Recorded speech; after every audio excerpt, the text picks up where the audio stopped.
Assalamualaikum warahmatullahi wabarakatuh. A'udzubillahi minasyaitonirrajim. Bismillahirrahmanirrahim. Asyhadu an la ilaha illallah wa asyhadu anna Muhammadar Rasulullah. Allahumma shalli wa sallim ala sayyidina Muhammad wa ala ali sayyidina Muhammad, amma ba'd.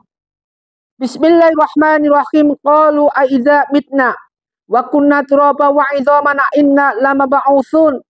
Laqad wa'idat nahnu wa aba'una hadza min qabli in hadza illa asyatirul awwalin. Qul liman ardu wa man fiha in kuntum ta'lamun. Sayaqulullahi qul afala tadhakkarun. Qul may rabbis samawati wal ardi wa rabbukum arsil azim. Sadaqu azim. Sadaqu ala Rasulillah sallallahu alaihi wasallam. Pertama, mari kita panjatkan rasa puji syukur kita pada Allah Subhanahu wa taala. Shalawat dan salam mari kita haturkan pada junjungan kita Nabi Muhammadin sallallahu alaihi wasallam. Mudah-mudahan kita jadikan sebagai hamba Allah yang terus istiqomah dalam ibadah. Terutama ibu-ibu yang setia, bapak-bapak yang masih istiqomah di dalam mendengarkan atau dalam mengikuti majelis pencerahan bimbingan amalan yang Ustaz sampaikan. Mudah-mudahan apa yang kita kaji bermanfaat buat kita semua. Meskipun itu cuma satu ayat. Tidak menutup kemungkinan dari satu ayat, tambah satu ayat, tambah satu ayat, lama-lama berayat-ayat. Ma'asyiral muslimin muslimat jamaah pencerahan bimbingan amalan yang Ustaz muliakan. Kehidupan yang terjadi pada sekarang ini, dewasa ini, senantiasa mengarah segala sesuatu yang kadang menuju kebrutalan dan tidak kebrutalan, yaitu menuju iman. Ya memang kalau enggak satu, enggak beriman, ya iman. Pasti. Jadi kalau enggak beriman, ya iman. Kehidupan yang seperti ini, yang kita gapai, kita cari dengan segala hal, meskipun dengan susahnya, dengan ujian cobaan yang diberikan kepada kita, tergantung kembali kepada kita apakah kita sanggup menghadapi kenyataan ini atau sebaliknya. Sekarang segala sesuatu kehidupan yang diberikan oleh Allah Subhanahu wa taala buat hambanya, kembali kepada hambanya dalam menyikapi apa yang Allah berikan kepada kita. Jika hamba itu mau bersyukur, maka akan dilipatkan berkali-kali kenikmatan dari Allah dan rezeki berlimpah-limpah, rezeki tanpa disangka-sangka. Makanya kembali kalau kita punya hutang ataupun kita punya kesulitan, kita punya apapun, jangan suudzon pada Allah, kembalikan kepada kita. Kita koreksi diri kita dulu. Bagaimana hidup kita, bagaimana dosa kita, bagaimana apa yang kita lakukan, terus bercurak, tanyain dulu kepada diri kita. Jangan suudzon sama Allah. Allah memberikan dalam keadaan kriteria yang sama, diberikan hidayah. Bahkan yang non-muslim pun diberikan suatu berkah rahmat. Cuman bedanya, kalau Allah berikan kepada hamba Allah yang beragama Islam, maka diberikan suatu kenikmatan dunia bahagia, akhirat bahagia. Tetapi yang non-muslim, hanya sebatas dunia, selesai.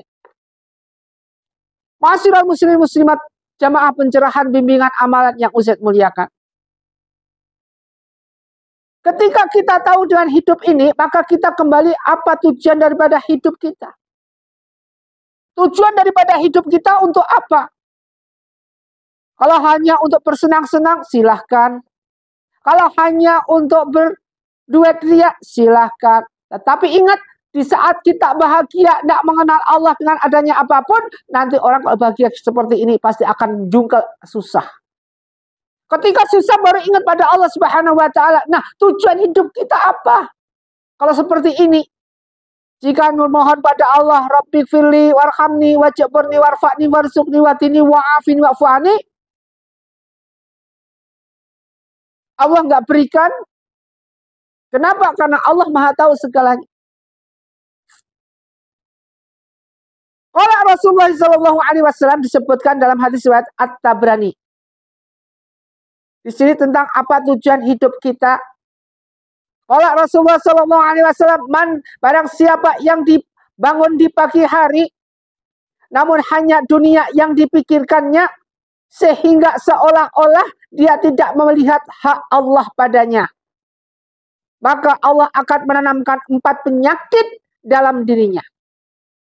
Jadi ini perlu diingat.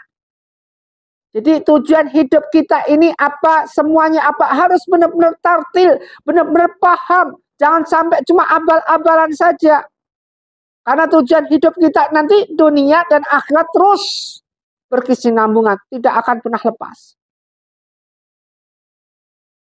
Tetapi dalam tiap disebutkan hadis riwayat At-Tabrani di sini, Rasulullah SAW, barang siapa yang bangun di pagi hari, namun hanya dunia yang kita pikirin aja.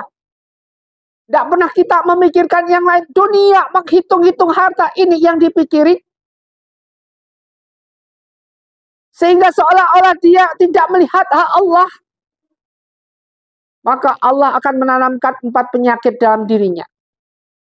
Jadi 4 penyakit akan diberikan pada hamba itu, andai kata kita tidak ngerti tujuan daripada hidup kita. Ngeri kan? Nah, hantaman ini, 4 penyakit dalam dirinya ini, nanti akan dibagi-bagi. Dengan segala hal yang ada, maka akan timbul segala sesuatu yang kadang-kadang kita tidak kehendaki. 1 dalam dirinya, 4 penyakit dalam dirinya adalah 1 kebingungan yang tiada putusnya. Jadi orang itu akan menjadi bingung, sedikit-sedikit bingung, dikit-dikit bingung, tanpa ada putusnya. Makanya kita harus benar-benar tahu jelas tujuan hidup kita apa, yaitu mendekatkan diri kita kepada Allah Subhanahu wa Ta'ala. Yang kedua,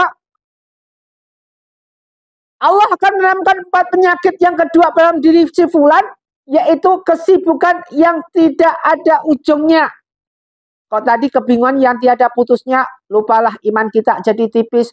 Dirongrong, yang kedua ini adalah kesibukan yang tidak pernah ada ujungnya. Dirongrong terus sampai jam berapa, kagak tahu. Yang ketiga, kebutuhan yang tidak dipenuhi. Jadi kalau kita mohon pada Allah Subhanahu wa Ta'ala, mohon ya Allah, berikanlah kecukupan. Jangan minta kaya. Ya Allah, berikanlah kecukupan, cukup. Beli mobil cukup, cash. Beli sepeda motor cukup, cash. Beli apa perabotan di dalam cukup, cash. Semua diterima dalam keadaan segala sesuatu yang benar-benar kita mohon kepada Allah Subhanahu wa Ta'ala. Yang keempat, keinginan yang tidak tercapai. Jadi ini keinginan yang tidak tercapai. Seperti kita ini sekarang. Yang lagi susah, ada yang susahnya minta ampun, ada yang begini, yang begitu. Amburadul dah semuanya. Masuk ke dalam sini yang nomor 4, yaitu keinginan yang tidak tercapai. Jadi jelas di sini tujuan hidup kita ini apa? Sudah disebutkan wal asri innal insana lafi khusrin, sesungguhnya demi waktu, demi zaman, demi waktu yang sedang berputar. Innal insana lafi khusrin, sesungguhnya manusia itu dalam keadaan rugi semua. Tidak ada tujuan hidupnya apa, gak jelas dengan tujuan hidupnya apa, gak jelas semuanya. Dibantai lagi dengan ayat berikutnya, illal ladzina amanu, kecuali orang beriman, wa amilus sholihati, dan beramal surah ini. Jadi di sini yang keempat ini, keinginan yang tidak tercapai, ini akan bisa menyebabkan si fulan ini akhirnya apa? Jelek-jelekin Allah. Allah dijelek-jelekin. Coba bisa kita pikir, Allah yang menciptakan bumi dan isinya dijelek-jelekin. Dikhibah, difitnah, memfitnah-mitnah Allah. Apa yang datang? Gempa datang, banjir datang dengan tentara-tentara Allah, hujan beserta badai, beserta angin kencang. Ini pertanda bahwa Allah sudah murka. Ini pertanda bahwa Allah sudah mendekati, yaitu datangnya kiamat. Kita harus yakin dengan kenyataan-kenyataan yang ada pada diri kita dan kenyataan-kenyataan yang alam bicara kepada manusia dengan alam capeknya. Kalau alam itu bisa bicara, anak ini bisa bicara, mungkin dia bicara nggak mau sama manusia. Kenapa? Karena manusia banyak bohongnya, karena manusia banyak fitnahnya, karena manusia selalu mencela. Masya Allah. Jadi hadis riwayat At-Tabrani mengisahkan tentang yaitu 4 penyakit pada mereka-mereka yang ketika bangun tidur hanya menghitung harta, tidak memberikan atau sujud pada Allah dengan khasnya, dengan khusyuknya, agar apa? Agar iman kita menjadi tebal iman kita, tidak seperti kemarin-kemarin. Jadi benar apa yang kita kaji ini jangan sampai masuk sini keluar sini. Masuk sini langsung ditahan di hati, dijalankan. Jangan dikeluarkan dulu. Jalanin semuanya, direalisasi dalam kehidupan sehari-hari. Mari. Coba kita buktiin bahwa kita bisa, kita mampu. Antum mampu, Ustadz juga mampu. Dalam pencerahan bimbingan amalan yang Ustadz muliakan segala sesuatu benar-benar dicermak sedemikian rupa sehingga timbullah apa yang dinamakan tolabul ilmu. Mencari ilmu hukumnya wajib bagi kaum muslimat. Jadi ini tadi adalah tujuan daripada hidup kita. Jika kita bangun tidur hanya mementingkan harta, maka terjadi Allah tanamkan 4 penyakit. Jadi bisa dilihat sendiri penyakit itu apa? Kebingungan yang tiada putusnya. Kesibukan yang tidak ada ujungnya, kebutuhan yang tidak terpenuhi, dan keinginan yang tidak tercapai. Ini merupakan suatu hal yang harus kita pelajari. Jangan sampai kita menjadi hamba Allah yang terjal hanya di tengah-tengah. Tariqul jannah menuju surga Allah Subhanahu wa Ta'ala. Gak usah sungkan-sungkan sama Allah. Karena Allah pun juga nggak sungkan sama kita. Kita jangan sungkan sama Allah. Ketika kita mendekatkan diri pada Allah Subhanahu wa Ta'ala, makrifat dibesarin. Mereka juga membesari, mengumandangkan. Tidak ada di sini perselisihan. Karena tidak bersama aja hari rayanya, terjadilah perselisihan, terjadilah perbedaan. Coba, kalau kita tidak punya tujuan hidup, maka apa yang terjadi? Ibarat kita keluar dari rumah, nggak bisa tengok kanan, tengok kiri. Ma'asyiral muslimin muslimat jamaah yang Ustadz muliakan. Maka dari itu, apapun yang terjadi sekarang, jangan sampai kita nanti terbengkalai di tengah jalan.